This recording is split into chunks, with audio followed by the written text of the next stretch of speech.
Merci à tous. Merci de m'avoir invité et de m'avoir demandé de présider cette séance. Nous allons parler des nouveau-nés et en particulier de ceux qui présentent un risque particulier en raison de leur prématurité et de leur faible poids de naissance. Un groupe qui est souvent d'ailleurs confondu. Et comme nous l'avons entendu dire depuis quelques jours, la mortalité des nouveau-nés, finalement, n'a pas affiché une baisse aussi marquée que les autres groupes. C'est toujours un taux de mortalité élevé pour les moins de 5 ans. Ce qui est positif, par contre, c'est qu'aujourd'hui, on a appris que beaucoup de choses pouvaient être faites sans pour autant bénéficier de matériel de très haute technologie. Depuis quelques heures, nous avons parlé de certaines expériences dans le contexte MSF, de ce qui a été réalisé. Et avec les deux présentations maintenant, ça sera un peu différent par rapport au programme qui est prévu sur papier. D'abord, Mats va nous parler de l'importance de l'oxygène et éventuellement de la pression, système de pression pour la respiration. Et il faut le remercier parce que c'est lui qui a introduit le système CPAP dans l'un de nos projets en Jordanie. Et c'est d'ailleurs le premier projet à introduire cette technologie CPAP pour la prise en charge des nouveau-nés. Ensuite, nous allons écouter une présentation sur les soins maternels kangourous. L'OMS en fait toujours une promotion comme si c'est un système facile. Bon, c'est vrai que ça ne coûte pas très cher, mais ce n'est pas forcément facile. Il faut beaucoup d'efforts pour appliquer cette méthode kangourou. Il faut beaucoup de détermination et j'attends avec impatience la présentation là-dessus de Cape Town en Afrique, le Cap. Donc, mais ça ne correspond pas forcément au contexte dans lequel nous travaillons habituellement non plus. Mais ce sera intéressant. Je voulais dire aussi que je suis ravie que l'on parle de la prise en charge des nouveau-nés parce que chez MSF, la population des nouveau-nés n'existait pas finalement jusqu'à une date récente. Pas du tout. Dans nos esprits, ça n'existait pas comme groupe de patients. Et depuis qu'on a reconnu l'existence de cette population, ils ont pris le dessus dans une large mesure. Et les solutions, finalement, sont avant tout des solutions qui doivent être adaptées au contexte. La Jordanie, ce n'est pas le Soudan, et il faut donc avoir des échanges pour trouver les solutions les mieux adaptées afin d'aider, de soigner et de sauver la vie de tous ces enfants qui arrivent chez nous. Et non seulement ça, mais de les aider, leur permettre une existence normale après. Merci. Je donne la parole maintenant à Mats. Vous avez 25 minutes d'après mes notes. 20 ou 25 minutes, d'accord. Je vais essayer de m'en tenir à 20 minutes. C'est un grand honneur pour moi, puisque je suis donc plutôt bleue dans cette organisation. C'est un honneur de pouvoir vous parler de mon sujet préféré, à savoir comment soigner les bébés de manière non invasive avec le système CPAP. Celui-là, c'est pas le numéro 1, mais le troisième. Soigner chez nous avec la méthode CPAP dans le cadre de ce projet. Et ce projet, toutes les infirmières l'ont intégré très vite. Nous avons des infirmières et des pédiatres extraordinaires. Et c'est une chance pour moi de travailler avec eux. Il est important de regarder ces chiffres qui viennent des États-Unis. Alan Job les a produites il y a 2 ans. Lui est vraiment très éminent en matière de néonatologie. Il s'est penché sur ce qui s'est passé au XXe siècle aux États-Unis et ce qui a eu le plus gros impact sur l'augmentation de survie chez les nouveau-nés à faible poids de naissance. Et il a passé en revue toute la littérature à partir de l'introduction de l'oxygène dans les années 40, qui a permis vraiment de faire une différence sur les bébés qui pesaient moins d'1,5 kg, et surtout ensuite avec l'apparition du système CPAP, qui a vraiment marqué un tournant, qui a accru le nombre de bébés survivants jusqu'à 50%. En outre, nous avons aussi d'autres méthodes qui sont apparues en otalologie, les ventilateurs dans les années 70, après, bon, déjà dans les années 60, de nouvelles technologies dans les années 70, les ventilateurs, et puis, etc. Avec des techniques plus avancées, mais aussi une amélioration des soins infirmiers. Je voudrais commencer ensuite en disant que la plupart des bébés respirent à la naissance, même lorsqu'ils présentent un poids très faible. C'est Cole McDonald et Colin Molly qui l'ont démontré il y a quelques années lorsqu'ils se sont intéressés aux nouveau-nés, même lorsqu'ils sont très prématurés, moins de 26 semaines, eh bien 2 sur 3 respirent à la naissance, respirent spontanément. Et donc la vaste majorité des bébés n'a pas besoin de ventilation à pression positive à cause d'un manque de respiration. On ne les réanime pas, on aide, on facilite leur respiration. Et il faut bien sûr s'abstenir de leur donner plus d'aide qu'ils en ont besoin. Bon. Hello? Ja. Mesdames et messieurs, mina damer och herrar, ladies egentligen. Yeah. Yes, I'm going to present to you the greatest, most magnificent, talented Dr. Perm Fritz.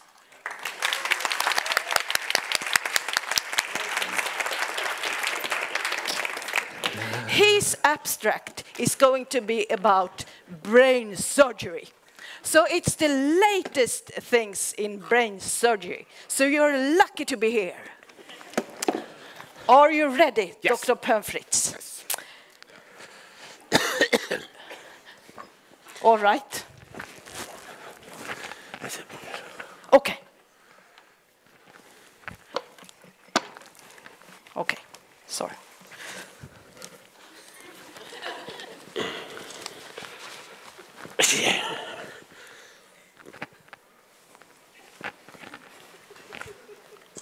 Are you sure? Yes. Can't we take another one?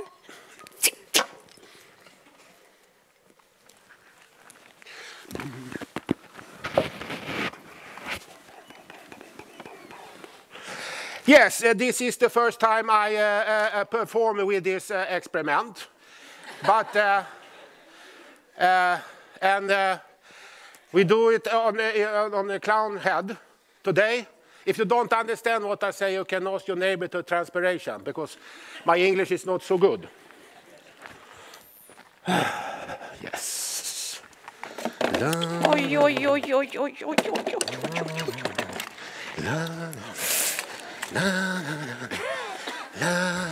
oj, oj, oj, oj. Yes, this is, we do it not on the children, but on the clown.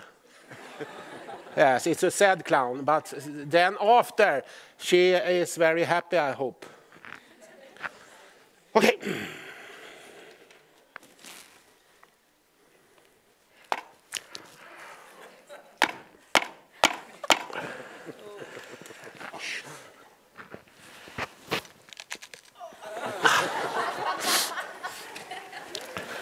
Yes, I take this one here.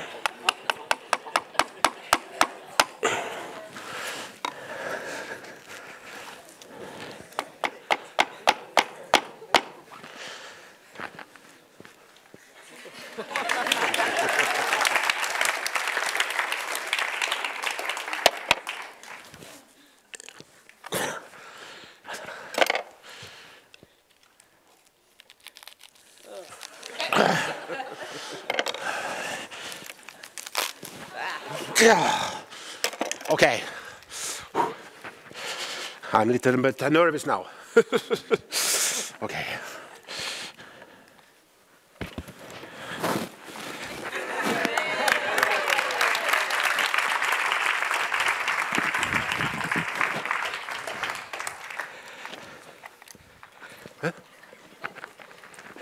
Works good. Yes. It feels good? Yes. Very good, very I good. feel great. Yes. Then we will entertain the children now. Yeah. Yes, goodbye. And are they allowed to use this method? No, it's me, it's mine. Okay. Okay. Sorry.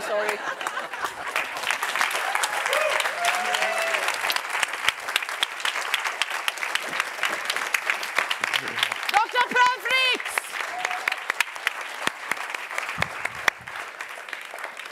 Oh, they forgot this. Oh, they forgot their hat.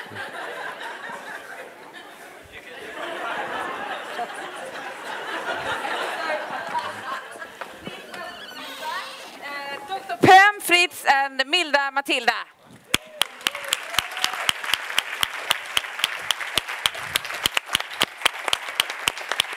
They are from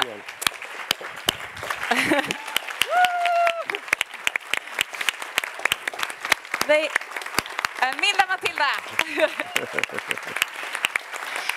You are Yes. Ja, varsågod. You are from Glädjeverkstan here in Stockholm. You are hospital clowns, Yes. which we have also in Gothenburg. I know you are. I know you had a. Did you have a clown friends recently? We are going to have a clown conference. Wow. Yes, in 2 weeks' All time. the Swedish hospital clowns. Together. You are vital, extremely important for the children in the hospitals of Sweden.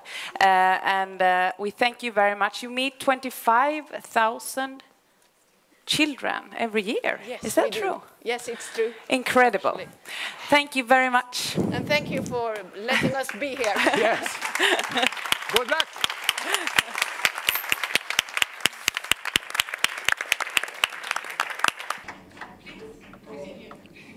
Vous pouvez continuer. Donc,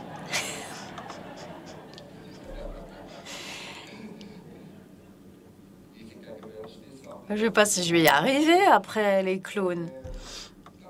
Bon. Donc, il respire à la naissance, disais-je, même après une opération du cerveau. Alors, la population qui nous intéresse encore plus, c'est 80-86% des bébés entre 28 et 36 semaines de gestation. Et cette vidéo vous montre comment ça se passe dans les poumons d'un nouveau-né qui commence à respirer à gauche sans l'assistance du système CPAP de pression positive. Et vous voyez que dans le poumon qui n'est pas facilité, qui n'est pas assisté, il n'y a pas de développement de la capacité de respiration parce que le bébé naît avec des poumons remplis de liquide et il faut donc faciliter les choses au bébé d'une manière ou d'une autre. Cette étude a été faite par Stuart Hooper en Australie, pardon. Et il vous montre bien comme il est nécessaire d'utiliser la pression positive chez les nouveau-nés pour faciliter leur respiration. Alors, le système CPAP, de quoi s'agit-il? On l'appelle aussi pression positive en continu parce qu'il présente beaucoup d'avantages pour les nouveau-nés. Il réduit la résistance des voies respiratoires pharyngées, réduit les apnées obstructives. On a vu que ça augmente la capacité résiduelle dans les poumons, pas seulement dans les voies respiratoires.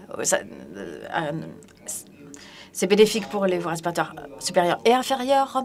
Et puis, ça augmente la pression artério-pulmonaire et réduit le shunt droit-gauche. Et finalement, cela accroît la pression moyenne dans les voies respiratoires, ça préserve le surfactant et réduit la tendance des nouveau-nés à développer un œdème alvéolaire. surtout étant donné la rigidité des poumons des nouveau-nés. Ça permet de faciliter le fonctionnement de ces poumons et grâce à tout cela, eh bien, il est moins nécessaire de travailler sur le rythme respiratoire. Et en stimulant les récepteurs pharyngés, d'étirement pharyngé, eh bien, ça présente aussi des avantages. Et ça réduit le rythme respiratoire. Point précédent. C'est dans les années 60 que le système CPAP a été introduit. En général, c'était au départ ce qu'on appelle la Gregor Box. Et à gauche, c'est la machine de Niels Svenningsen, un peu l'ancêtre du système utilisé en Scandinavie. Les deux travaillent sur la pression autour de la tête du bébé avec un joint de cou très serré. Mais en raison des congestions veineuses, malheureusement, beaucoup des bébés ont développé des œdèmes veineux avec des hémorragies. Et le système, donc, est tombé un peu en désuétude. Il y a des endroits comme ici en Scandinavie où l'on continue à utiliser le CPAP dans l'essence primaire au bébé. Le Dr Borg à New York aussi en a été le promoteur. Aujourd'hui, nous avons un nouveau dispositif pour administrer le CPAP. On a entendu parler des machines moins chères ce matin. La manière la plus rapide d'administrer un CPAP à un nouveau-né, c'est de faire appel au ventilateur à TIPIS, le Neopaf, désormais très répandu dans le monde occidental. Neopaf, c'est la marque. Dès que vous apposez le masque sur le visage du bébé, la pression passe. Vous avez aussi le Bubble CPAP. C'est une méthode pour apporter une pression accrue dans les poumons du bébé. Et en général, ça se fait grâce à ce système de tube. L'autre moyen d'administrer une pression positive, c'est d'avoir un CPAP à débit variable. C'est le docteur Moa dans le nord de la Suède qui l'a inventé au départ.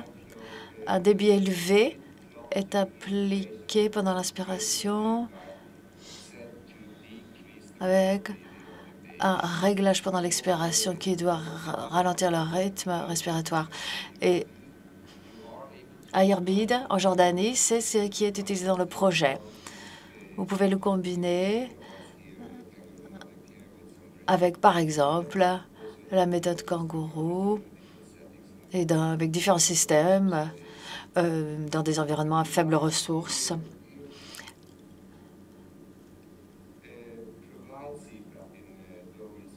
Dans les environnements à faibles ressources, on a entendu parler d'une variante intéressante ce matin, mais il en existe différents exemples. Pour le Bubble CPAP, il vous faut en général un dispositif pour obtenir de l'oxygène comprimé, un autre pour l'air comprimé. Vous le mélangez, vous obtenez un algorithme ou une mesure qui vous permet de déterminer la concentration d'oxygène administrée au bébé. Il faut ensuite, bien sûr, le faire pénétrer dans les voies respiratoires du bébé d'une manière ou d'une autre, par le nez, sans doute. Et puis, il vous faut une bouteille d'eau qui vous permet de régler la pression. Il faut le faire au niveau de l'inspiration, au point d'inspiration. C'est important. Là, vous avez un concentrateur d'oxygène qui fonctionne avec le Bubble CPAP et un humidificateur passif. Parfois, quand on discute du système CPAP, ça amène à un débat sur la pression à utiliser. Il n'existe pas de recommandation universelle là-dessus. Il faut connaître en fait le système auquel on a affaire. Parce que chez les nouveau-nés, les performances de différentes machines varient de manière assez importante.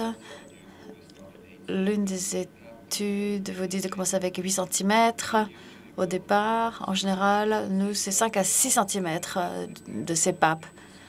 Mais de nouveau, ça dépend du système et ça dépend de l'interface avec le bébé. Une autre étude effectuée par le collègue De Paoli, publiée il y a quelques années, s'intéresse à l'interface entre la machine et le bébé uniquement. Et on voit nettement que si vous avez un tube nasal unique, vous avez 5 à 6 cm de pression de l'eau, alors qu'avec un tube différent, vous ne pouvez ne pas perdre du tout de pression. Il faut juste donc connaître le système pour ajuster la pression. Donc les pointes qui sont imposées sur le nez du bébé. Ça, c'est sans doute la page la plus importante. Et c'est pour dire qu'il n'existe pas de CPAP performant sans équipe d'infirmières performantes aussi. Et il faut que les infirmiers et les infirmières sachent adapter, poser le CPAP sur le bébé. Et que le bébé soit dans une position confortable pour respirer. C'est par le nez que respirent les nouveau-nés. Il faut donc que les narines restent ouvertes et le passage reste ouvert dans le nez. On s'abstient de faire quoi que ce soit au nez. Et on intervient plutôt au niveau du pharynx. C'est préférable quand c'est nécessaire. Alors, on parlait aussi de l'humidification. On parle de 8 à 10 ou 12 litres par minute de débit. Donc, il est important, pour éviter un dessèchement, d'avoir une humidification suffisante. Et puis aussi, bien sûr, il faut pacifier le bébé souvent pour qu'il ferme la bouche. Et il faut prévoir aussi le rôle des parents, qu'ils soient présents à côté du bébé, que le bébé soit dans une position qui convient du point de vue de son développement et qu'il soit confortable. Ça, c'est important. La photo vient aussi du projet MSF ici à Erbil, en Jordanie, où ils ont vite intégré le système CPAP et le soin kangourou. Là, vous avez une mère qui tient son bébé contre elle avec le CPAP. Ça a bien fonctionné. Je crois que ça continue. Est-ce que nous avons une infirmière ou un pédiatre dans la salle? Oui, le voilà. Il m'a dit l'autre jour qu'avec ses 3 collègues et les 10 infirmières là-bas, eh bien, on arrive à faire continuer cette pratique. Ensuite, l'oxygène. Il est important de dire que l'oxygène sauve des vies, que c'est le relaxateur le plus puissant des artères pulmonaires, bien plus que l'azote. Donc, il s'agit d'oxygéner le bébé, mais jusqu'à un point qui est suffisant. C'est ce qu'on dit en suédois, on dit lagom, c'est-à-dire pas trop et pas non plus pas assez. Juste le bon niveau. L'oxygène, c'est aussi nécessaire pour la croissance et c'est censé aussi protéger les neurones. Il faut bien sûr se rappeler que le bébé a de l'hémoglobine fétale et le fœtus est adapté à un niveau qui correspond lorsque nous montons sur l'Everest sans oxygène supplémentaire. Pour les enfants prématurés, l'oxygène peut être administré par un débit libre, par un masque. C'est rapidement dilué, mais c'est une façon qui permet de fournir l'oxygène. On peut aussi faire un débit libre en incubateur, mais en général, on utilise des canules nasales, soit avec un faible débit, c'est-à-dire un demi-litre, parfois jusqu'à 1 litre, ou une chose qui est très populaire ces derniers temps, 5-6 ans, ce sont les débits élevés par canule nasale, HHNFNC.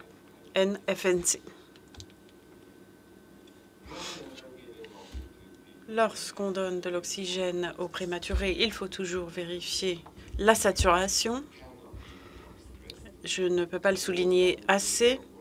Et puis, il faut que les gaz soient humidifiés et chauffés également. Je ne suis pas d'accord sur le fait de dire qu'on peut humidifier en faisant passer le gaz par de l'eau froide. Ça ne contient pas plus d'humidité que ce qu'on a déjà dans la salle. une fois que ça atteint les poumons du bébé en tout cas. Et la raison pour laquelle je voulais vraiment souligner cela, c'est que on pense parfois que la rétinopathie des prématurés est une chose qui n'existe que dans le monde occidental lorsqu'on est à la semaine 23-24. Ce n'est pas vrai. Ici, vous avez Stevie Wonder, ce musicien, le meilleur musicien du monde, selon moi d'ailleurs. Il est né à sa 33e semaine de gestation aux États-Unis dans les années 40. Et pourquoi est-ce qu'il est aveugle? C'est parce qu'on lui a donné énormément d'oxygène à ce moment-là. Donc c'est la réalité. Et c'est une inquiétude parce que lorsque l'oxygène va arriver les contextes à faible ressource, il va falloir bien respecter ces protocoles. Et ce n'est pas forcément la même chose qu'ici. Maintenant, humidifier le gaz est très important, surtout quand on fait des débits plus élevés. C'est critique. Pourquoi? Parce que l'air sec, non humidifié, sèche les mucoses, tue les cellules et augmente le risque d'infection nosocomiale et crée aussi une perte thermique qui représente une perte d'énergie pour le bébé. Et puis pour finir, j'ai quelques transparences. Est-ce qu'il me reste encore quelques minutes? J'ai 3 minutes et demie. Parfait. Ici, vous avez l'illustration de ce que je vous ai dit sur les canules à débit élevé. Vous avez ici le nombre de publications jusqu'à l'année 2013 sur ces canules de débit élevé en néonatologie. On voit que ça a explosé, surtout depuis une publication australienne où l'on utilisait ces canules nasales à débit élevé, où l'on présentait le fait que ce n'était pas inférieur au CPAP après l'extubation. Ici, c'était un essai de non-infériorité qui a atteint une signification statistique 8% moins bien que CPAP. Après extubation, le critère, ça devait être 20%. Et les bébés qui recevaient ces canules à haut débit, on pouvait les sauver par le CPAP. Donc la question reste ouverte. On ne sait pas si c'est aussi bien, mais en tout cas, c'est une bonne façon de soutenir le bébé, surtout lorsqu'on n'a pas accès à l'électricité de manière régulière. On n'a pas forcément accès à une bonne combinaison d'oxygène. Maintenant, l'hypothèse est de dire que cela utilise un débit constant de gaz et que ce débit constant crée une pression flexible positive. Donc, c'est une variation du CPAP finalement, mais ce n'est pas contrôlé. Il y a une valve dans le système commercialement disponible à 35 millilitres d'eau et il faut avoir cela en HFNC comme pour le CPAP.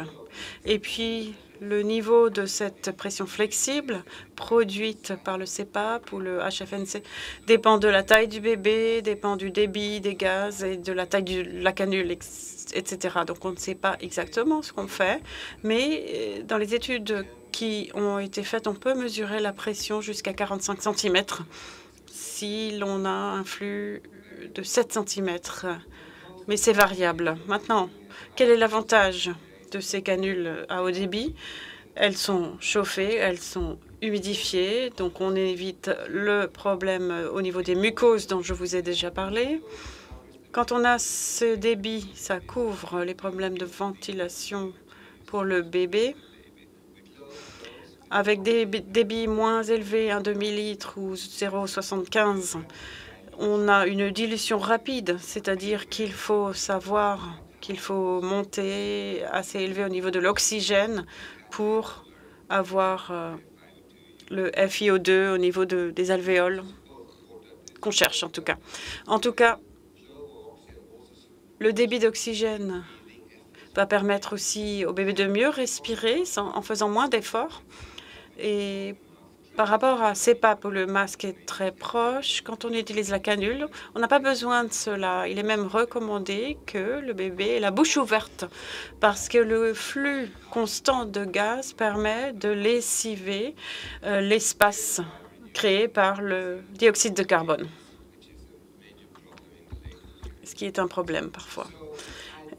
J'aimerais donc résumer en disant que le CPAP, c'est le soutien en ventilation primaire qui doit être utilisé pour les prématurés, même les petits prématurés ou les prématurés de poids extrêmement faibles.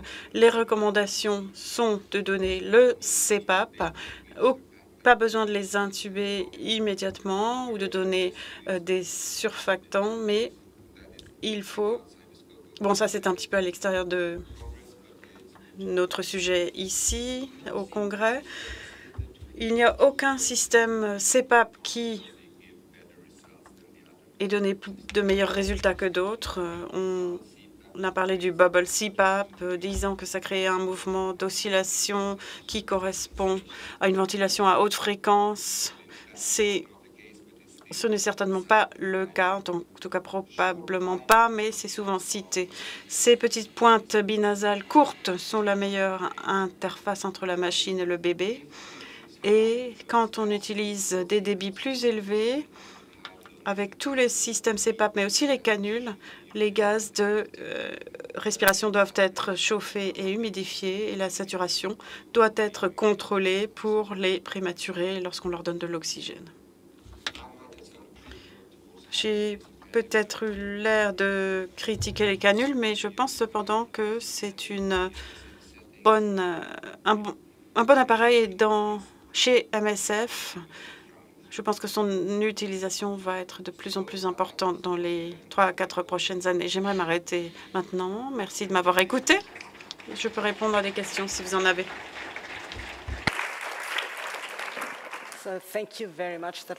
Merci beaucoup. Très complet. Je pense que nous prendrons 3 questions pour l'instant. Ensuite, on aura la présentation de Niels. Et puis, à la fin, on pourra prendre des questions qui couvriront les 2 présentations. Y a-t-il des questions brûlantes maintenant à poser à Mats? Oui. Attendez le micro, s'il vous plaît, monsieur. Merci.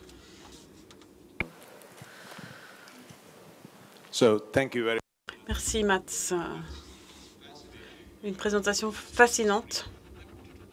Et j'aimerais vous poser une question. J'aimerais savoir ce que vous pensez de l'utilisation de ces systèmes à débit élevé ou faible par rapport au traitement de nourrissons dans l'interface entre le nouveau-né et les 3 mois, on va dire.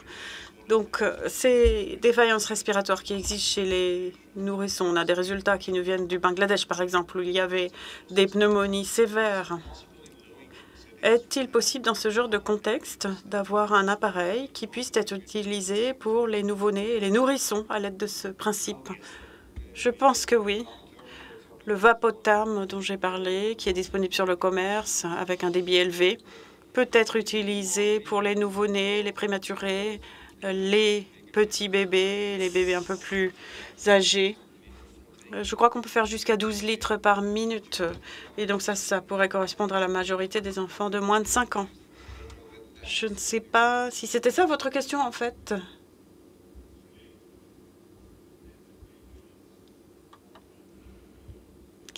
Alors la réponse est hors micro.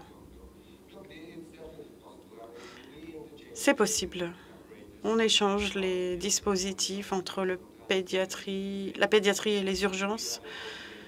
On a un système fait maison aussi pour les canules de haut débit qu'on utilise ici à Karolinska, en tout cas dans certains cas. Et ça marche tout aussi bien avec les bébés un peu plus âgés que les nouveau-nés ou même les petits-enfants en bas âge. Quel niveau de saturation d'oxygène utilisez-vous? Quel est le niveau, le seuil de sécurité au niveau de l'oxygène? Donc, on a un boost sûr. Non, c'est un essai qui s'appelle Safe Boost. Boost sûr aux États-Unis, en Australie, avec un essai auprès des petits bébés au Canada.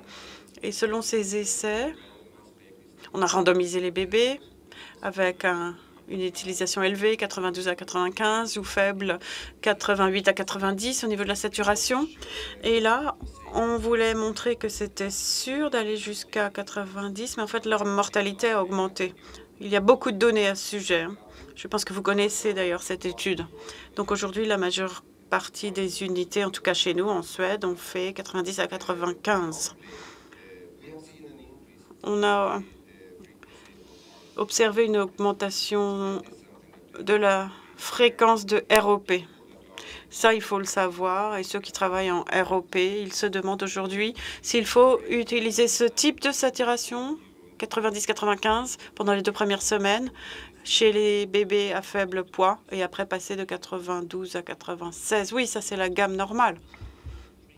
Quand on surveille les enfants prématurés pendant 24 heures, c'est exactement ce genre de mesure. Oui, mais avant ces essais, dans certaines unités en Europe, on prenait 80 à 85.